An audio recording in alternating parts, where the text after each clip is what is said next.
बिस्मिल्लाहिर्रहमानिर्रहीम। अस्सलाम वालेकुम। I am Amna Naushad. Hope you are doing well. आज का हमारा टॉपिक है ज़मीन की पैमाइश के लिए कौन कौन से पैमाने इस्तेमाल होते हैं और इन्हें क्या क्या कहते हैं।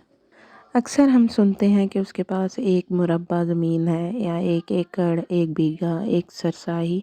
तो ये सारे पैमाने क्या होते हैं और ये कितनी मिकदार में होते हैं, आज हम ये डिस्कस करेंगे।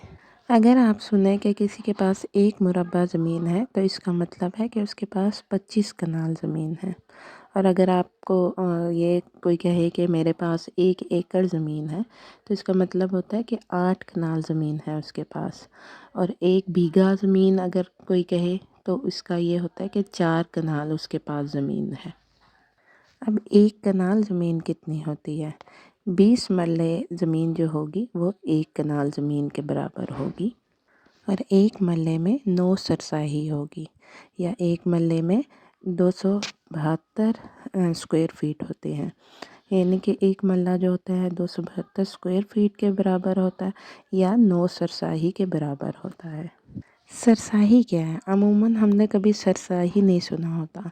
तो एक सरसाही जो होती है 30.22 स्क्वायर फीट के बराबर होती है। यानी कि 30.22 स्क्वायर फीट जो होता है वो एक सरसाही बनती है और 9 सरसाहियाँ मिलके एक मल्ला बनता है।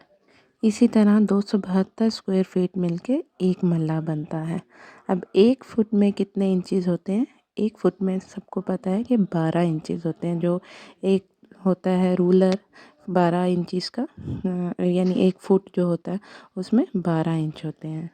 उम्मीद करती हूँ कि आपको इस वीडियो से काफ़ी इन्फॉर्मेशन मिली होगी। If you like the video then click the like button. Keep smiling, take care, अल्लाह हाफिज़।